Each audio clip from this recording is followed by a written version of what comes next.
Hello students, मैं अनुराग Mishra ambition classes में आप सभी का स्वागत करता हूँ। और आज मैं आपके लिए क्लास 10 का कोऑर्डिनेट ज्योमेट्री का पार्ट 5 लेके आया हूँ, जिसमें हम सेक्शन फॉर्मूला के कुछ नए टाइप के क्वेश्चंस देखेंगे, एडवांस क्वेश्चंस देखेंगे। ओके फ्रेंड्स, आइए देखते हैं।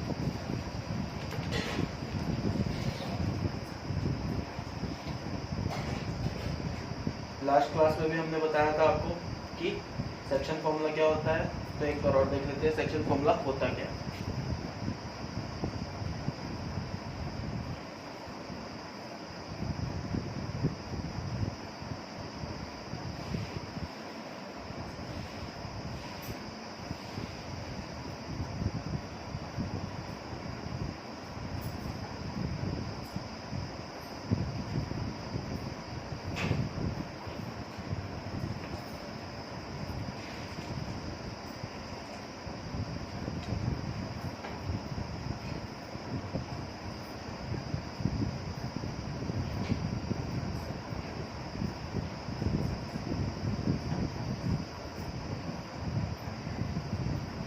तो ये होता है आपका सेक्शन फॉर्मूला। और सेक्शन फॉर्मूला हम क्यों निकालते हैं? क्योंकि कोई भी एक लाइन सेगमेंट है, अगर उसको कोई पॉइंट किसी दो पार्ट में डिवाइड कर रहा है, तो हम उसकी वैल्यू, उस कोऑर्डिनेट की वैल्यू निकालने के लिए सेक्शन फॉर्मूला का यूज करते हैं। Likewise this is a x1 y1 b x2 y2 if point P divides the line segment in ratio m1 ratio m2, तो coordinate of P xy कैसे निकलेगा? by using these formulas. Okay students, तो इतनी बात समझ आ गई, तो हम आगे क्वेश्चंस की ओर बढ़ेंगे।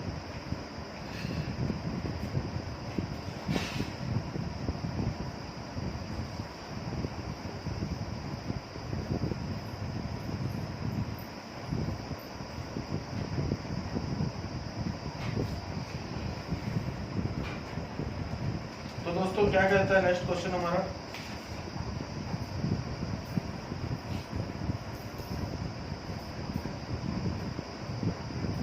If the point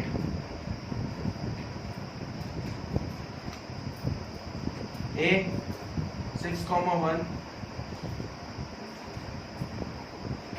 B 8,2 C 9,4 and D P, 3 are vertices of parallelogram. Okay,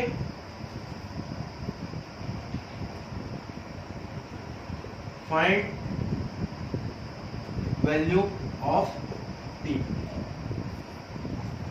तो आप पूछोगे कोऑर्डिनेट्स तो दे दिए पर पैरेललोग्राम बोला, और कोऑर्डिनेट निकालना है इस P का, कैसे निकलेगा? तो क्वेश्चन की गहराई को समझो। एक पैरेललोग्राम बनाया हमने,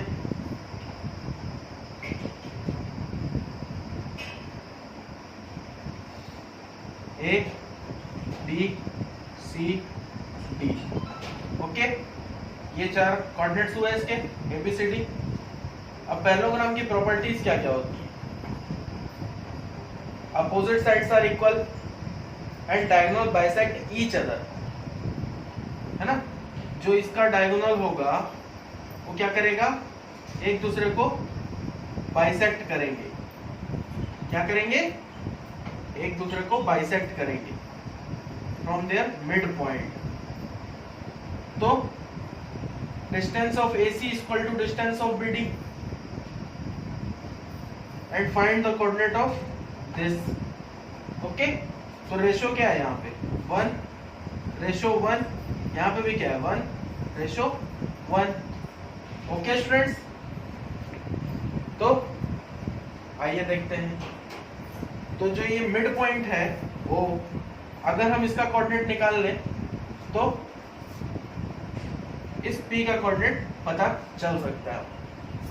ओके, तो A की वैल्यू क्या है 6 1, C की वैल्यू क्या है, B की वैल्यू क्या है 8 और 2, C की 9 और 4, D की P और 3।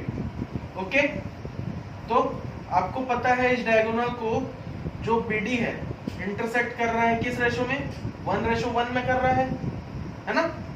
तो आप O के कोऑर्डिनेट्स निकाल सकते हो x y।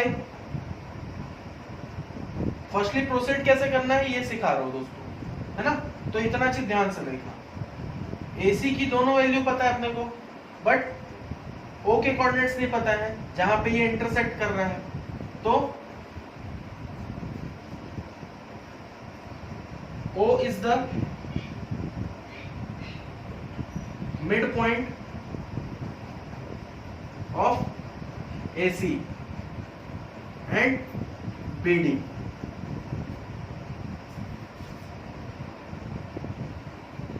And AC and BD are the diagonal of parallelogram.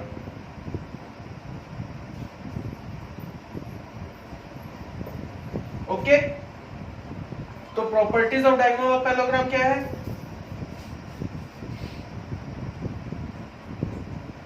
Diagonal of parallelogram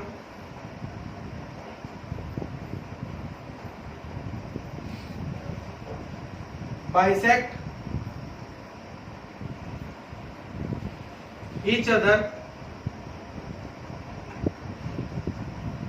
okay, दोनों एक दूसरे को बाइसेक्ट करते हैं।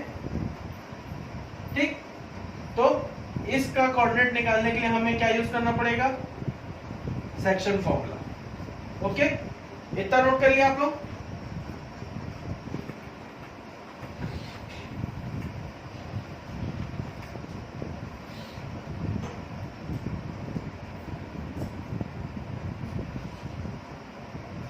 By using section formula,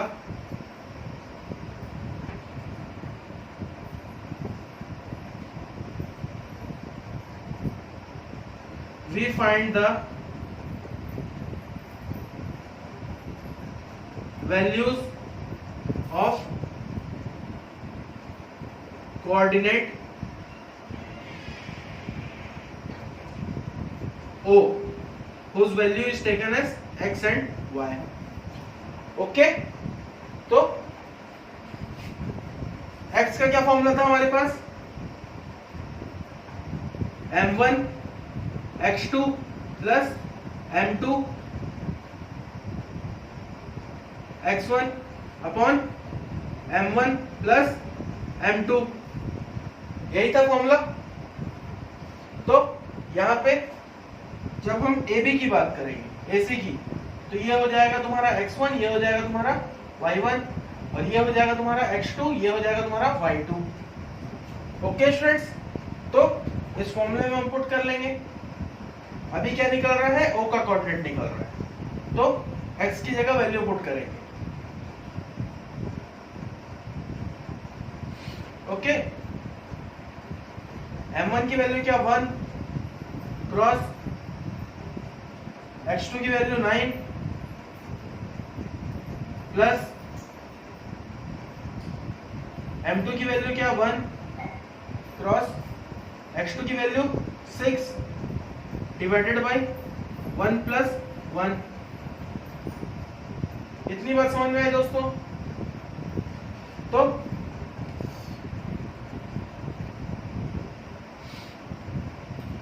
इसको आगे देखते हैं।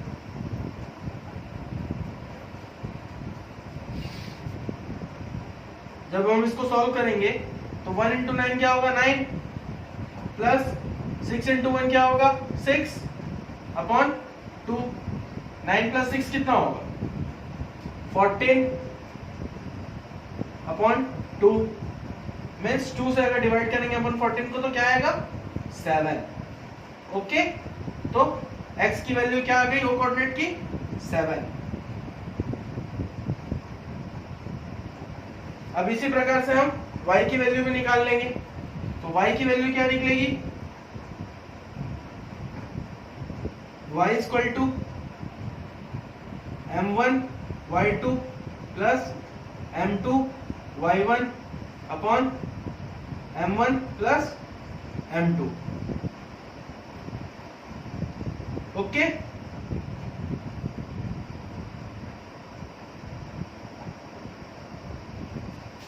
तो अब हम इसमें वैल्यू पुट करेंगे।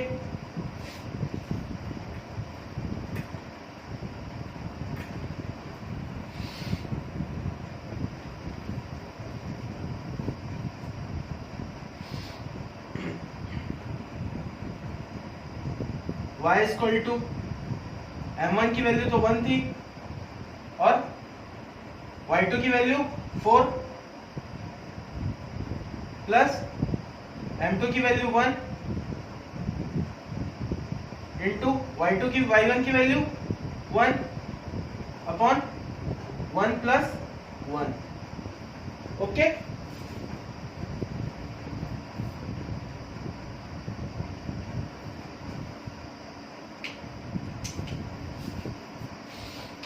इतनी बात समझ में आई।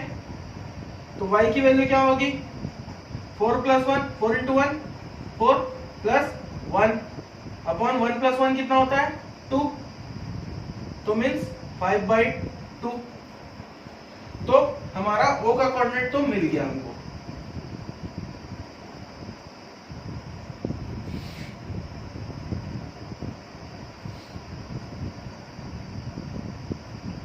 o का कोऑर्डिनेट मिल गया।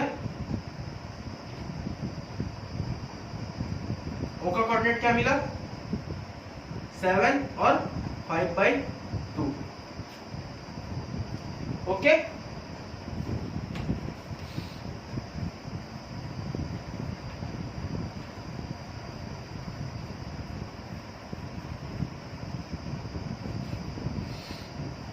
o का कोऑर्डिनेट मिल गया। a का कोऑर्डिनेट था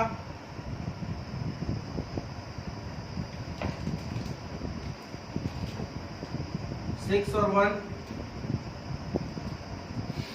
b का था 8 और 2, c का था 9 और 4, d का था p और 3। ओके, अब ये o का मिल गया। तो BD वाले कंडीशन में भी तो 1:1 बन रहा था, बट यहाँ पे ये कंडीशन लागू नहीं हो रही। ओके, तो यहाँ पे भी अपन सेक्शन फॉर्मूला लगा सकते हैं सीधा सीधा, क्योंकि o के कोऑर्डिनेट्स तो पता है। तो x equal to m1 x2 plus m2 x1 upon m1 plus m2। क्योंकि x कोऑर्डिनेट की वैल्यू थी तो हम x कोऑर्डिनेट के साथ ही डील कर रहे हैं, और x की वैल्यू क्या थी o में 7 इक्वल टू m1 की वैल्यू 1 इंटू x2 की value p, likewise 1 into x1 की वैल्यू 8, 1 प्लस 1, तो 7 इक्वल टू p प्लस 8/2। अब ये 2 जो है 7 के साथ मल्टीप्लाई होगा, तो 7 cross 2 equal to p plus 8। Okay students, 7 2 होता है 14 और p प्लस 8, तो p की वैल्यू क्या आ जाएगी 14 माइनस 8। ओके स्टूडेंट्स, तो 14 माइनस 8 क्या होगा, आप सॉल्व करेंगे आपको वैल्यू मिल जाएगी p की क्या 6। तो p की वैल्यू क्या आई 6, जो कि हमको खोजने को बोला गया था। ओके स्टूडेंट्स, इतनी बात समझ में आई आपको। तो इस क्वेश्चन के साथ आपका सेक्शन फॉर्मूले के सारे कॉन्सेप्ट कंप्लीट हो गए, और अब एक्सरसाइज देखते हैं।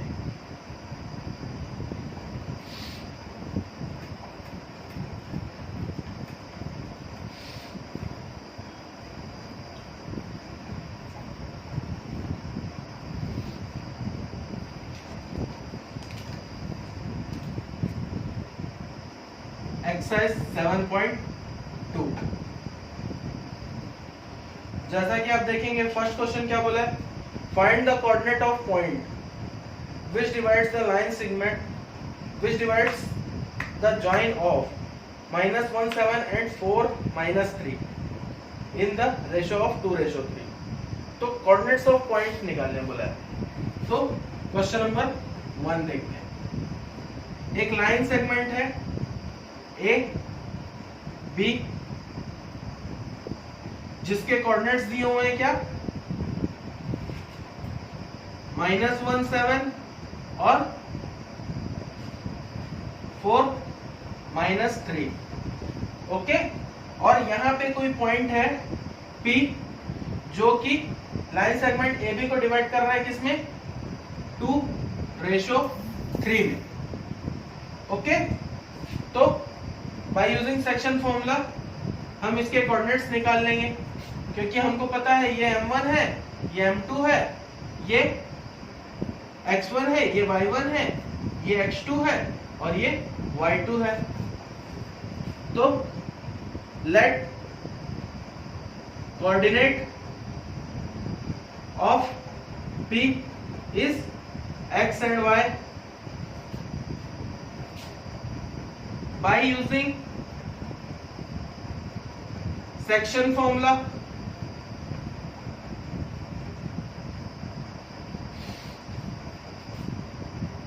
we find। ओके, तो सेक्शन फॉर्मूला का यूज करके हमें इसकी वैल्यू निकालनी है। ओके, तो सेक्शन फॉर्मूला लगाएंगे तो x इक्वल टू क्या होगा, m1 x2 plus m2 x1 upon m1 plus m2। Okay students, तो m1 की वैल्यू क्या है 2 और m2 की वैल्यू क्या है 3, तो उसकी वैल्यू की जगह पुट कर देंगे 2 मल्टीप्लाई x2 की वैल्यू 4 प्लस m2 की वैल्यू 3 मल्टीप्लाई -1। ओके, और नीचे में दोनों का प्लस 2 प्लस 3। ओके, तो 4 2 क्या होता है 8 प्लस 3 1 3, तो ये -3 होगा और नीचे क्या हो जाएगा 2 प्लस 3 5। ओके, तो 8 प्लस -3 क्या होगा +5 अपॉन 5, तो 5 से 5 कैंसिल हुआ तो क्या आएगा 1। तो x का कोऑर्डिनेट क्या मिल गया आपको 1। इसी तरीके से हम y की वैल्यू भी निकाल लेंगे। तो y क्या होगा,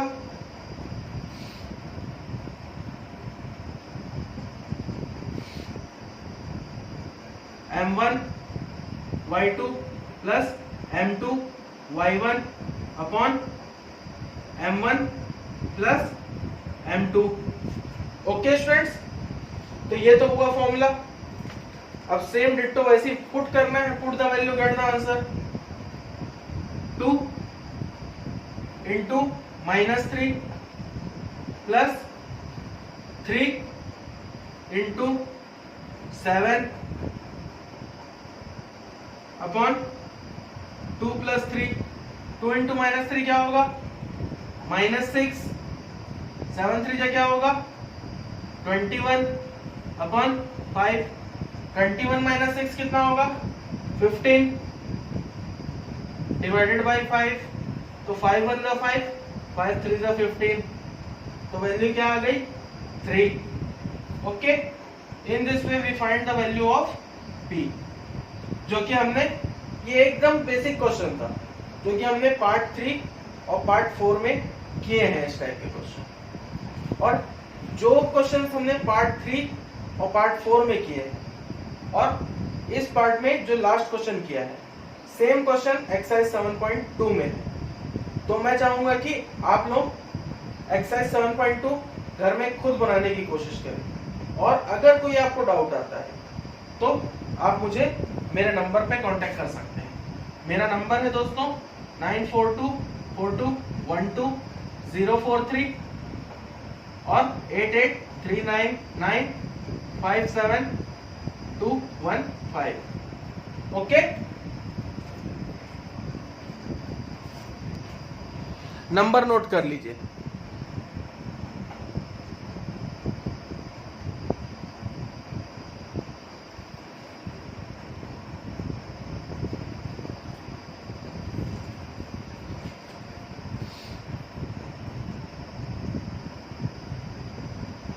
आइए नेक्स्ट कॉन्सेप्ट की ओर आगे बढ़ते हैं और इस चैप्टर के समापन की ओर हम बढ़ते हैं।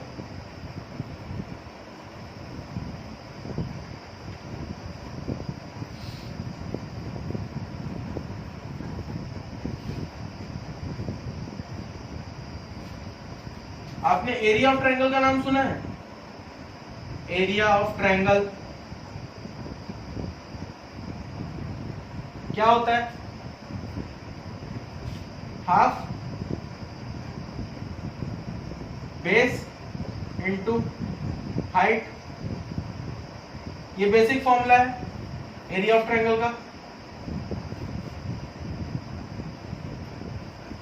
ओके, तो अगर ट्रायंगल है और उसका एरिया निकालना बोल रहा है तो हम कैसे निकालेंगे? और उसके सिर्फ कोऑर्डिनेट्स दे दिए ए, बी और सी, ये 3 कोऑर्डिनेट्स दे दिए हैं, तो आप इस ट्रायंगल का एरिया कैसे निकालेंगे?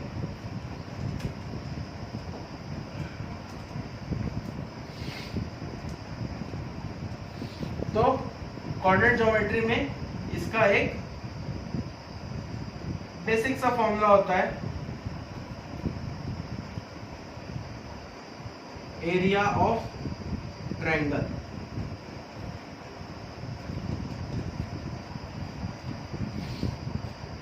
Half x1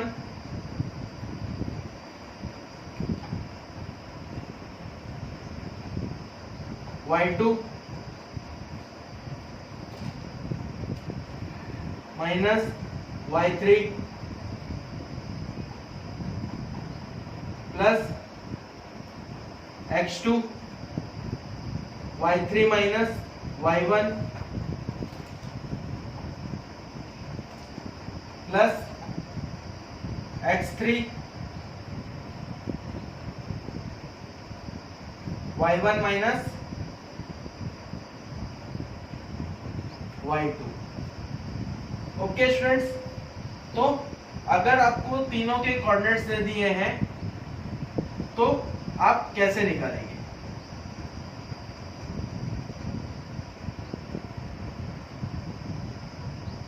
by using this formula.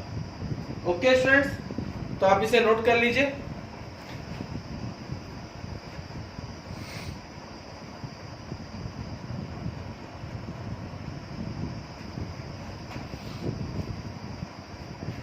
Note कर लिया दोस्तों? तो इसी के साथ हम सेशन को समाप्त करते हैं और आपसे अलविदा लेते हैं। तो आप लोगों को सेशन कैसा लगा ये हमें कमेंट सेक्शन पे जरूर बताएं और मेरे चैनल को सब्सक्राइब करना बिल्कुल ना भूलें। Okay students, bye bye, take care and have a nice day.